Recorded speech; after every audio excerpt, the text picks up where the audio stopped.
नमस्कार दोस्तों, स्वागत है आप ही के अपने ऑफिशियल यूट्यूब चैनल जो मंत्रा में, जहां पे आपको आंगनबाड़ी बहनों से संबंधित सच्ची और अच्छी खबरें सबसे पहले प्राप्त होती है।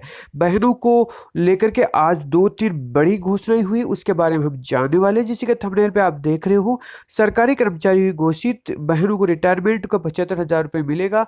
उससे लेकर के दो तीन बड़ी, तीसरी खबर आपकी 15 मई को बहनों के क्या होने वाला है। तो ऐसे करके तीन बड़ी खबरों के साथ में हम आपके लिए हाजिर हो गए। बाकी सभी राज्यों की जो जो लेटेस्ट अपडेट है, बहनों के लिए कोई भी एक निर्देश जारी हुआ है, बहनों को कोरोना वॉरियर्स का जो दर्जा मिला है, कहां पर बहनों को जो बीमा की सुविधा नहीं दी गई थी, कई राज्यों के अंदर वहां घोषणा हुई ही नहीं हुई, और किस राज्य में अगर घोषणा हुई है तो किस राज्य में ये घोषणा की गई है। ऐसे करके सारी बड़ी खबरें हम आपके लिए लेकर के हाजिर हो गए हैं। बहनों से संबंधित अगर कोई भी मांग होती है, बहनों की अगर कोई भी मांगे होती है, किसी भी राज्य की क्यों नहीं हो, चाहे केंद्र सरकार से हो या राज्य सरकार से, वो हम अपने चैनल के माध्यम से पूरी बताने की पूरी जोर आपकी कोशिश करते हैं। और बहनों की अगर कहीं पर भी खुशखबरी मिलती है हमारे चैनल के माध्यम से, वो सबसे पहले आपको दी जाती है। तो सबसे पहले हम जान लेते हैं आज 14 मई 2020 को क्या बड़ी खुशखबरियां आई है। उससे पहले आपसे रिक्वेस्ट करना चाहूंगा कि चैनल पे अगर आप पहली बार पधार रहे हो तो सच्ची और अच्छी खबरें पाने के लिए आप सब्सक्राइब जरूर कर लीजिएगा और बेल आइकन भी प्रेस कर लीजिएगा, जिससे हर लेटेस्ट अपडेट आपको सबसे पहले प्राप्त हो सके। तो देखते हैं पहली खबर के साथ में, आंगनबाड़ी वर्करों को मिले सरकारी मुलाजिम का दर्जा। तो देख सकते हो किस राज्य की बहनों का ये है, ये आप देख सकते हो। Anganwadi employees federation of India हेल्परों की बैठक ऑनलाइन राष्ट्रीय प्रधान हरगोविंद कौर की अगुवाई में हुई। इसमें उन्होंने कहा कि इस महामारी के दौर में आगे आकर कार्य किया जा रहा है। उन्होंने सरकार से मांग की है कि कार्य कर रही करीब 28 लाख वर्करों तथा हेल्परों की सरकारी मुलाजिम का दर्जा दिया जाए। 50 लाख रुपए का सेहत बीमा भी करवाया जाए। हरगोविंद कौर ने बताया कि केंद्र सरकार प्री स्कूल शिक्षा की नई शिक्षा नीति लेकर आई है। उसमें सरकार आंगनबाड़ी वर्करों को ही नर्सरी टीचर का दर्जा दे तथा अलग से भर्ती न की जाए। उन्होंने मांगों को लेकर 5 जून से सभी राज्यों में ब्लॉक स्तर पर प्रधानमंत्री तथा केंद्रीय मंत्री के नाम ज्ञापन भी सौंपे। ऑनलाइन बैठक में महासचिव मधुबाला, सीनियर वित्त प्रधान गरिमा, सचिव संतोष गुज्जर, दफ्तर सचिव प्रेम कुमार, राजकुमारी आदि ने अपने अपने विचार भी पेश किए। दूसरी खबर आ रही है आपकी, सुरक्षा उपकरण नहीं मिले तो काम नहीं करेगी आंगनबाड़ी वर्कर व हेल्पर्स। तो बिल्कुल जरूरी भी है, क्योंकि आज इस महामारी के अंदर जो संक्रमण फैलने का बहुत ज़्यादा डर रहता है। बहनें सर्वे भी करती है और बहनें अवेयरनेस भी फैलाती है। आंगनबाड़ी वर्कर हेल्पर यूनियन की जिला प्रधान भूला देवी व जिला सचिव सुमन ने कहा कि लंबे समय से प्रदेश भर की वर्कर और हेल्पर को मानदेय नहीं मिला है। यही नहीं, आंगनबाड़ी केंद्र का किराया भी नहीं दिया गया। जिस जिला प्रधान ने कहा कि जिले में 4 आंगनबाड़ी वर्कर कोरोना पॉजिटिव पाई गई। जब तक वर्कर और हेल्पर को सुरक्षा के उपकरण नहीं दिए जाते, तब तक हम कोई भी कार्य नहीं करेंगे। प्रधान भूलादेवी ने कहा कि आईसीडीएस विभाग के लॉकडाउन के दौरान कभी 15 दिन तो कभी 14 दिन का राशन लाभार्थियों को बांटने का आदेश देकर तमाशा बना रखा है।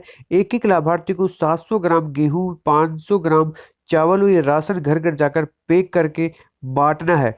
और वर्कर को फील्ड में जाने के लिए विभाग द्वारा कोई सुरक्षा उपकरण भी नहीं दिए गए हैं। अब तक 400 और 500 रुपए की पॉलीथीन खुद खरीद कर राशन बांटा है। जिला सचिव सुमन ने कहा कि पूरे महीने का राशन दे दिया जाए तो कम से कम कुछ मात्रा तो बनेगी। आईफा और सीटू की आह्वान पर 14 मई को सभी वर्कर हेल्पर अपने गांव मोहल्लों मोहल्लों पर विरोध करेगी और उपायुक्त को मांग पत्र सौंपा जाएगा और यूनियन फैसले के मुताबिक 30 जून तक राशन बांटेगी। डॉक्टरों की तरह बिहार के आंगनबाड़ी सेविकाओं की जो मांग थी वो सरकार मान ली गई है। 50 लाख रुपए का बहनों को बीमा दिया जाएगा। इस महामारी के अंदर बहनों के अगर कुछ भी हो जाता है तो उनकी फैमिली को 50 लाख रुपए का बीमा का लाभ दिया जाएगा। कोरोना युद्ध बनी बिहार की आंगनबाड़ी सेविकाओं का 50 लाख का बीमा बिहार सरकार करवा सकती है। समाज कल्याण विभाग के निदेशक ने स्वास्थ्य विभाग के प्रधान सचिव को पत्र लिखकर ये मांग कर दी है। उन्होंने अपने पत्र में लिखा है कि प्रधानमंत्री गरीब कल्याण योजना के अंतर्गत कोविड-19 के कारण होने वाली मृत्यु पर 50 लाख की बीमा योजना में आंगनबाड़ी सेविका सहायिकाओं को भी शामिल किया जाए।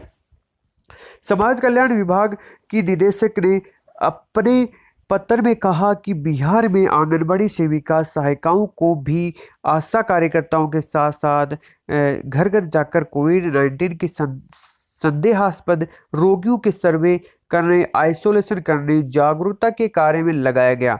इस कारण आंगनबाड़ी कार्यकर्ताओं को भी कोविड-19 रोगी के सीधे संपर्क में आने की संभावना से इनकार नहीं किया जा सकता।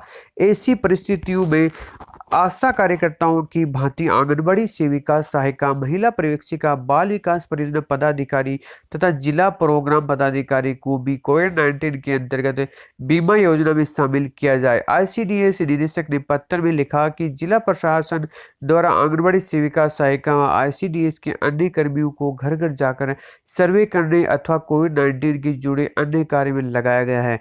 उनकी इस बीमारी में मृत्यु होने पर प्रधानमंत्री गरीब कल्याण योजना के अंतर्गत 50 लाख की बीमा योजना को शामिल किया जाए ताकि उनका मनोबल ऊंचा रहे। सूत्रों के अनुसार मुख्यमंत्री नीतीश कुमार ने ये मांग मान सकते हैं। सरकारी कर्मचारी घोषित करने को लेकर आंगनबाड़ी कार्यकर्ताओं का अनोखा प्रदर्शन। तो देख सकते हो, ये खबर आ रही है श्योपुर से। सोमवार को आंगनबाड़ी कार्यकर्ताओं व सहायिकाओं ने अपनी मांगों को लेकर अनोखा प्रदर्शन किया और लॉकडाउन के कारण सभी कार्यकर्ताओं को घर घर आपका मांग कर बैनर लगाकर प्रदर्शन युक्त फोटो भेजे। उक्त फोटो में आंगनबाड़ी कार्यकर्ता यूनियन के माध्यम से मुख्यमंत्री शिवराज सिंह चौहान तक भेजा जाएगा। आंगनबाड़ी कार्यकर्ताओं और सहायिका द्वारा लंबे समय से उनकी सरकारी दर्जा दिए जाने सहित विभिन्न मांगों को लेकर प्रदर्शन किया जा रहा है।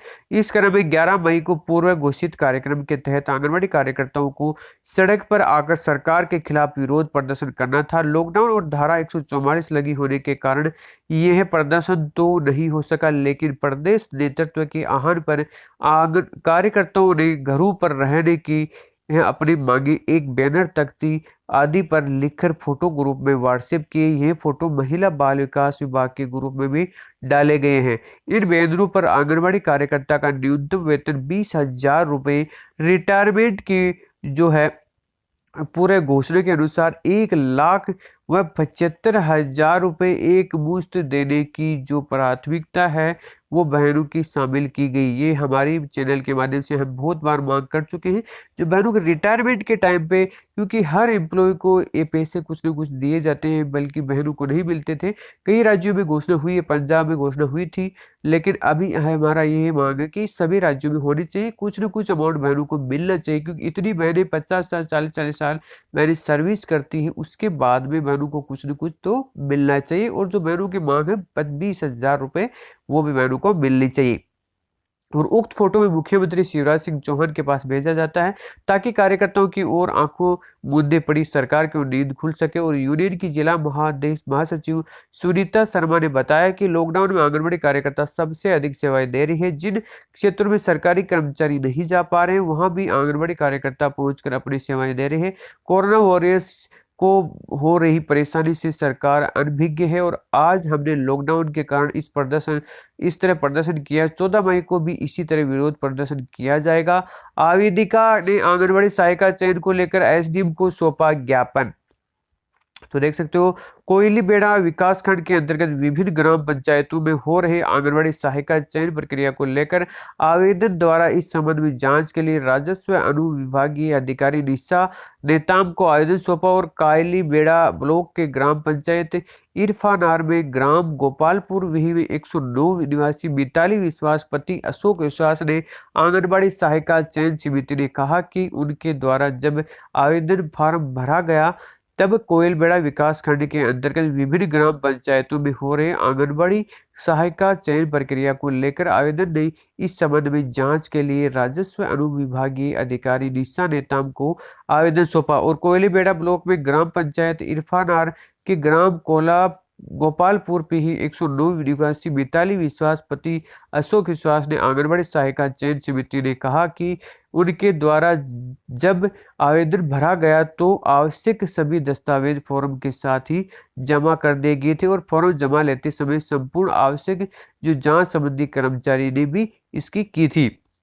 इसके बाद संबंधित चयन समिति के अधिकारियों द्वारा उन्हें फिर दस्तावेजों को पूर्ण करने के लिए कार्यालय भी बुलाया था, परंतु जब नियुक्ति का समय आया तब मिताली विश्वास को अपात्र बताया गया और आवेदन द्वारा अपना अपात्रता का कारण पूछा तो चयन समिति द्वारा आवेदन में के 8वीं कक्षा में अंक सूची संलग्न नहीं होना बताया और इस पर आवेदन का कहना है कि उनके द्वारा 8वीं की अंक सूची संलग्न की गई थी। तो देख सकते हो पहले बताया नहीं कि बहनों की जो है आपके 8वीं की जो सूची अंक सूची संलग्न है या नहीं है।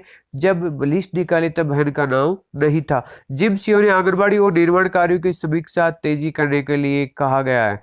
तो आप देख सकते हो ये है कांकेर से खबर आ रही है।